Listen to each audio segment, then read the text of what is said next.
Welcome to studying. आज हम लोग क्लास 10th के मैथ की प्रश्नावली 12.2 की प्रश्न संख्या 4 को हल करेंगे। अगर ये वीडियो आपको अच्छा लगे तो एक लाइक कर दीजिएगा, चैनल को सब्सक्राइब करके बेल आइकन को प्रेस करके ऑल पे क्लिक कर लीजिएगा, जिससे आने वाले प्रत्येक वीडियो का नोटिफिकेशन आपको समय से मिलता रहेगा। तो चलिए वीडियो को स्टार्ट करते हैं। तो दिया हुआ है 10 सेंटीमीटर त्रिज्या वाले एक वृत्त की कोई जीवा केंद्र पर एक समकोण अंतरित करती है। निम्नलिखित का क्षेत्रफल ज्ञात कीजिए। सबसे पहले है संगत लघु वृत्तखंड और दूसरा है संगत दीर्घ त्रिज्यखंड। सबसे पहले जानेंगे संगत लघु वृत्तखंड क्या होता है और संगत दीर्घ त्रिज्यखंड क्या होता है। तो दोनों को पहले जानेंगे, उसके बाद प्रश्न को हल करेंगे। आइए सबसे पहले जानते हैं संगत लघु वृत्तखंड। तो देखिए हम पिक्चर बनाए हुए हैं। ये पूरा आपका क्या है, एक वृत्त है, और ये क्या है, ये लाइन नीचे खींचा हुआ, ये आपका जीवा है। जीवा हम कह सकते हैं वृत्त के दो बिंदुओं के बीच सीधी रेखा जो खींची गई हो उसे हम जीवा कहते हैं। अगर आपसे पूछ लिया जाए वृत्त का सबसे बड़ी जीवा क्या होता है, तो वृत्त का व्यास होता है सबसे बड़ी जीवा। इसमें देखने को मिलता है इधर वाला पार्ट बड़ा है और नीचे वाला पार्ट छोटा है। तो बड़ा वाले भाग को कहेंगे हम क्या, दीर्घ वृत्तखंड, और छोटे वाला भाग को कहेंगे लघु वृत्तखंड। तो यहाँ पे आपका पूछा गया क्वेश्चन लघु वृत्तखंड, ये छोटा वाला पार्ट आपका ही यही है आपका लघु वृत्तखंड, ठीक है ना। आप जानते हैं संगत दीर्घ त्रिज्यखंड। अब देखिए यहाँ पे, और ये नीचे वाला पार्ट ये आपका क्या है, लघु त्रिज्यखंड है, और ऊपर वाला पार्ट आपका दीर्घ त्रिज्यखंड है।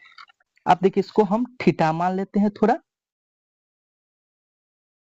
अब वृत्त 360 डिग्री कोण पे अंतरित होती है। कितने पे, 360 डिग्री कोण पे अंतरित होती है। तो आप देखिए पूरे 360 है, इसको थीटा मान लिए तो इसको घटा देंगे तो दीर्घ त्रिज्यखंड का कोण का मान निकल जाएगा। अब चलिए इसको हम हल करते हैं। तो आपका प्रश्न है 10 सेंटीमीटर त्रिज्या वाले एक वृत्त की कोई जीवा। तो अब यहाँ पे 10 सेंटीमीटर त्रिज्या, एक हम वृत्त और लेते हैं, उसको हम 10 सेंटीमीटर त्रिज्या कर लेते हैं। देखिए वृत्त है, इसमें हम 10 सेंटीमीटर की त्रिज्या बनाते हैं। देखिए ये आपका कितना है, 10 सेंटीमीटर।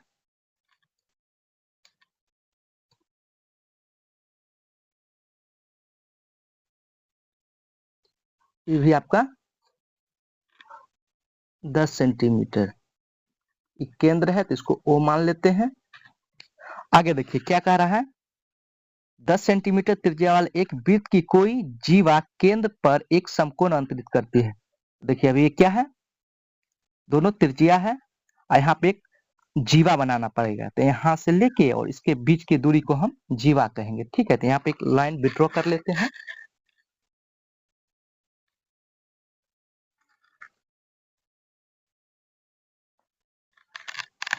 यहाँ से लेके यहाँ तक खींचा गया लाइन आपका क्या है, जीवा है।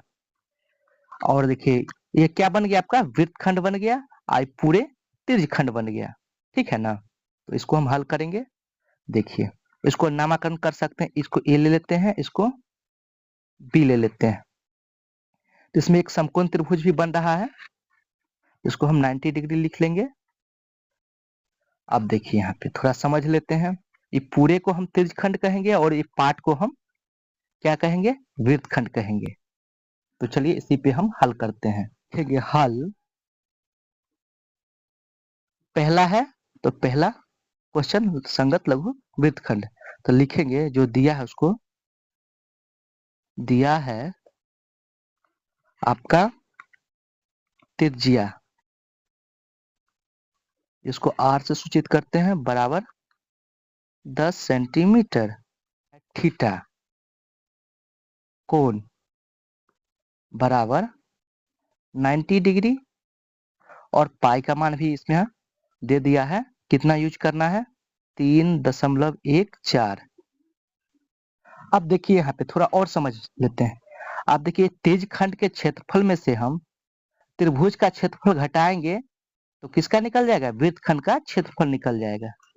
एक बार और समझ लेते हैं, पूरे पूरे त्रिज्यखंड का क्षेत्रफल है, इसमें से हम त्रिभुज का क्षेत्रफल घटाएंगे तो वृत्तखंड का क्षेत्रफल निकल जाएगा। तो लिखेंगे चूंकि लघु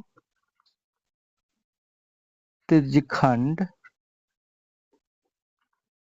का क्षेत्रफल बराबर थीटा बट्टा 360 गुने पाई आर स्क्वायर। थीटा का मान कितना दिया हुआ है 90 मतलब 90 और 360 गुने पाई का मान 3.14 गुने आर का मान कितना है 10 गुने 10। अब देखिए यहाँ पे 90 का है 90 और 90 चौक 360 कट गया। अब यहाँ पे देखिए 3.14 है तो 2 अंक के बाद दशमलव है तो दशमलव हटाएंगे तो नीचे एक पे 2 शून्य आ जाएगा। आप देखिए यहाँ पे हम काट सकते हैं 1 0 से 1 0 काट देते हैं फिर 1 0 से 1 0 काट देते हैं तो ऊपर कितना बच गया 314 अब बट्टा नीचे कितना हो जाएगा 4 तो लिखेंगे 314 बट्टा 4। अब ये भी कटने वाला है तो इसको भी काट सकते हैं।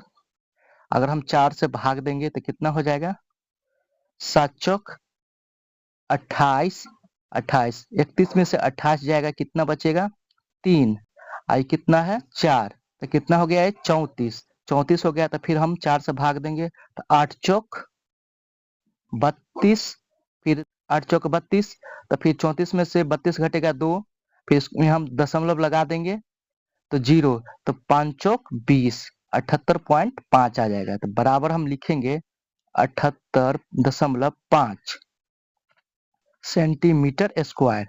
तो लघु वृत्तखंड का क्षेत्रफल कितना निकल गया 78.5 सेंटीमीटर स्क्वायर।